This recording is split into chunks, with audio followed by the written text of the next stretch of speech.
Hello दोस्तों, आपका स्वागत है हमारे चैनल में। और आज हम सुनेंगे पिंकू हाथी की कहानी।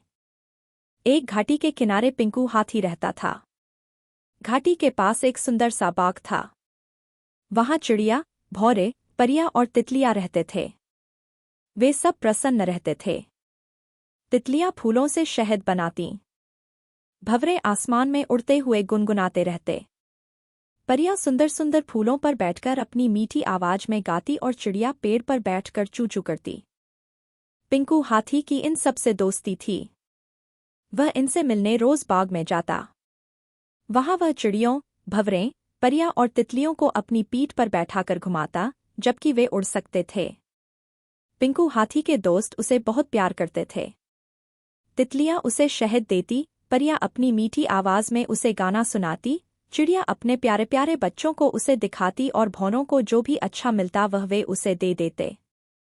एक दिन हाथी बीमार पड़ गया। जब कुछ दिनों तक वह बाग में नहीं आया तो चिड़िया, भौरें, तितलियां और परियां घबराकर उसके घर गए। उसे बीमार देखकर उन्हें बहुत बुरा लगा। सोन चिड़िया अपनी दादी को बुला लाई। दादी ने चश्मा लगाकर हाथी को देखा और मुस्कुराकर कहा, डॉक्टर को बुलाने की जरूरत नहीं है। गर्म पानी में नींबू और शहद डालकर पिला दो। गुनगुने पानी में नमक डालकर दिन में 2-3 बार गरारा करा दो।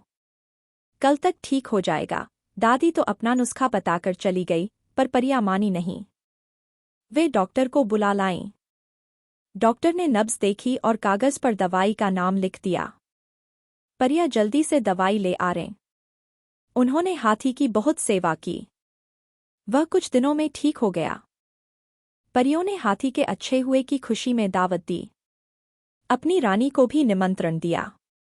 परियों ने हाथी के लिए इंद्रधनुष की टोपी बना दी और गुलाबी बादलों का कोट बना दिया। हाथी इन्हें पहनकर दावत में आया। अपनी सूंड में वह रानी के लिए कमल के फूलों की एक माला लाया। परियों ने रानी को समझा दिया था कि पिंकू हाथी कैसा दिखता है और वह कितना स्नेही है। फिर भी रानी हाथी को देखकर डर गई। उसने इतना बड़ा जानवर कभी नहीं देखा था। वह उसे दैत्य सा लगा।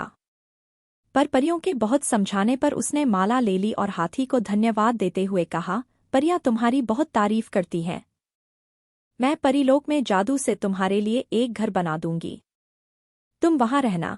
यह सुनकर हाथी ने सूंड उठाकर कहा, रानी की जय हो। अगर आपको यहां तक कहानी अच्छी लगी तो वीडियो को लाइक करें। हाथी की चिंगाड़ सुनकर रानी बेहोश हो गई। परियों ने घबराकर रानी को हरसिंगार के फूलों के पलंग पर लिटाया और मुंह पर पानी के छींटे डाले, गुलाब की पंखड़ियों के पंखे से हवा की। रानी ने आंखें खोली तो तितलियों ने झट से फूलों का शहद रानी को खिलाया।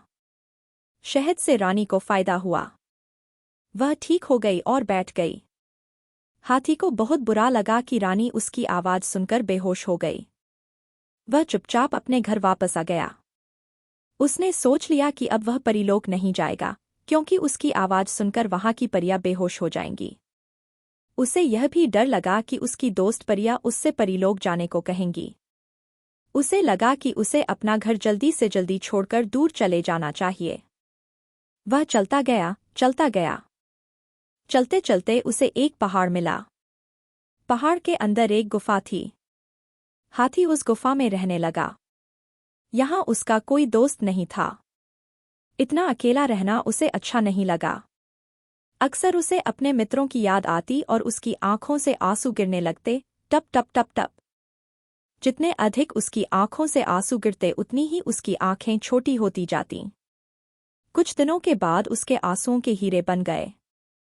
हीरों का प्रकाश गुफा से बाहर दूर दूर तक फैल गया। एक दिन जब परियां अपनी रानी से मिलने परीलोक जा रही थी तो उन्होंने गुफा से प्रकाश बाहर आते देखा। वे गुफा के पास आईं तो प्रकाश से उनकी आंखें खुल नहीं पाईं। इतने में उन्हें पिंकू हाथी का सिसकना सुनाई दिया। वे चीखीं, पिंकू दादा, पिंकू दादा। हाथी आश्चर्यचकित होकर गुफा से बाहर निकला। परियों को देखकर वह खुशी से नाच उठा, प्यारी मित्रों, मैं तुम लोगों के बिना बहुत दुखी था। परियां हाथी की पीठ पर बैठ गई और उसे बहुत प्यार किया। उन्होंने हाथी को राजी कर लिया कि वह फिर घाटी के पास अपने पुराने घर में ही रहेगा। अब हाथी बहुत खुश हो गया। वह गुफा से हीरे निकाल कर लाया। उसने परियों को एक एक हीरा दिया और बचे हीरे रानी के लिए भिजवा दिए। दोस्तों, हमारी आज की कहानी यहाँ समाप्त होती है। उम्मीद है कि आपको कहानी पसंद आई होगी। ऐसी मनोरंजक कहानियों के लिए चैनल को सब्सक्राइब करें और घंटी का बटन दबाएं।